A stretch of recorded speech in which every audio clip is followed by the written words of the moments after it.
Most people come to Prague with some sort of idea of what they want to see. Charles Bridge, astronomical clock, or maybe the insides of a club on rivers of cheap alcohol. But whatever it is, there's one thing that can make your Prague experience a million times better or a million times worse: food.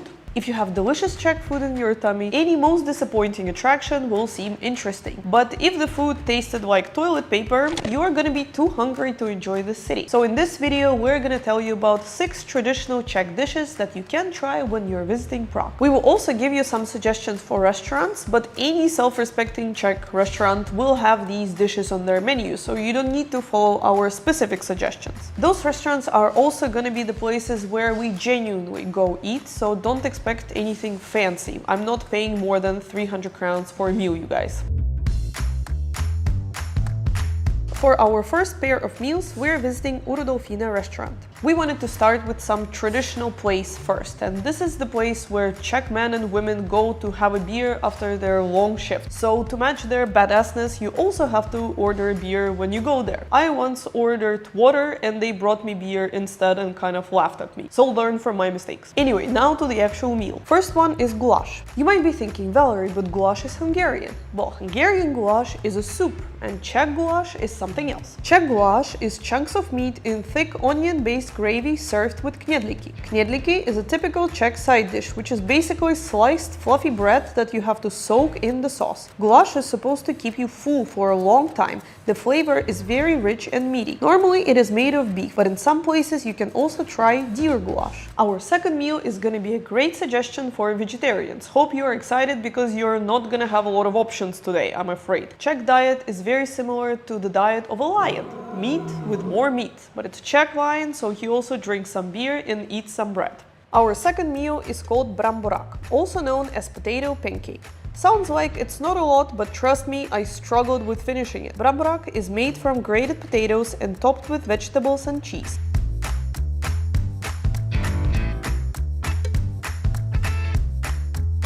Sounds healthy, but don't worry, we are not going to be suggesting any healthy meals today. Now, you're probably waiting for more restaurant recommendations, but before I give you those, I have to put a huge disclaimer out. If you're coming to Prague and you're looking for a restaurant with delicious food, no negative reviews and cheap prices, you're gonna be hungry, I'm afraid.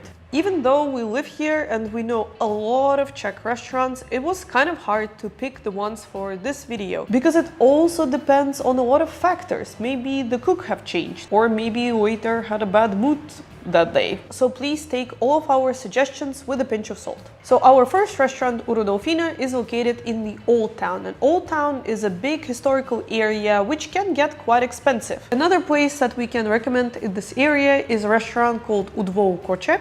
We can also recommend this place, which is called Havelská Koruna, which is a self-service restaurant, so it's more like a buffet. Alright, now it's time for our second pair of Czech traditional dishes, and for those we will have to cross Charles Bridge into the lesser town.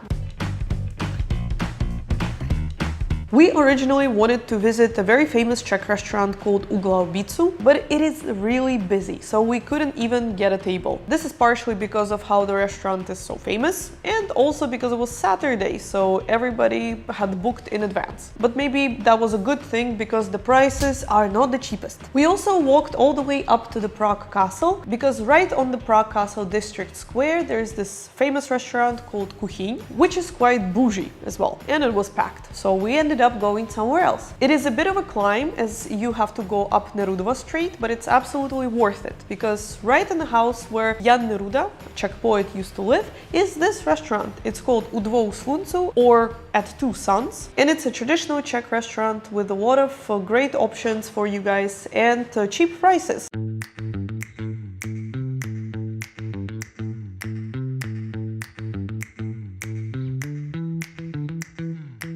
This is one of my most favorite traditional Czech dishes. It is a quarter of a roasted duck served with dumplings and cabbage.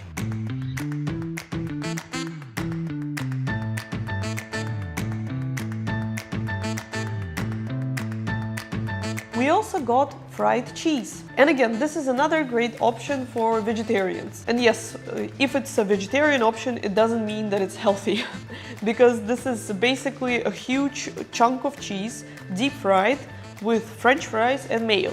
The ultimate Czech cheat meal.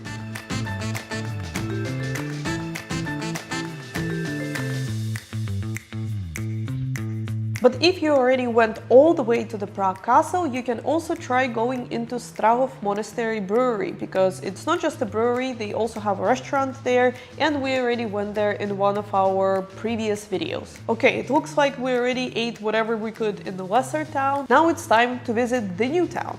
And for our last pair of Czech meals, I'm gonna tell you where we are. Finally, we are in a restaurant called Upinkasu. This is one of the most famous restaurants in the new town. Upinkasu is the first restaurant that served Pilsner Urquell beer in Prague.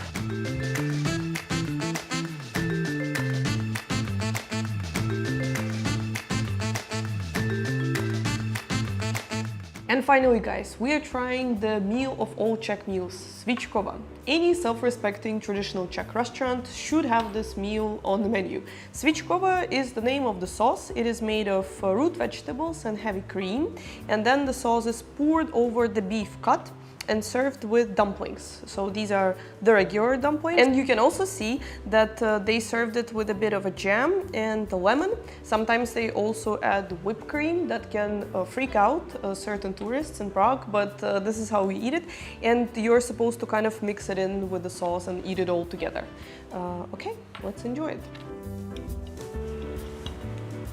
Okay. Yeah, this is very good. The sauce is very creamy and a little bit sweet, and this should go really well with the beef. Wow, I'm so elegant. Okay, well, this beef cut is actually very tender, so it literally fell apart as I was cutting it, but that's a good thing. Very nice. Okay, and our last meal is dumplings stuffed with smoked meat and served with cabbage and onion. Simple and delicious. Let's try it.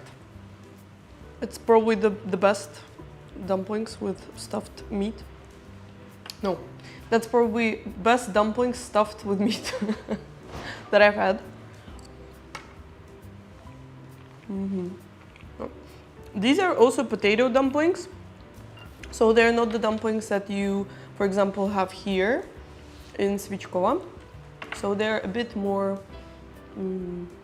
mushy and very filling. Okay, I can try also some cabbage.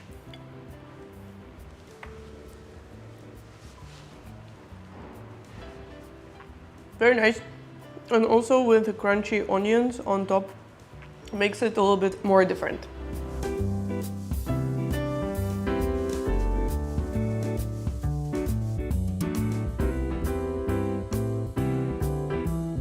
Newtown is a huge area, so there are a couple of more restaurants we can recommend. Of course, it's U Fleku, one of the oldest pubs in Prague, and also this one. Okay guys, that's it. I'm not gonna lie, I feel very full right now, so it's time to finish this video. Thank you so much for watching, and we'll see you in our next one. Bye!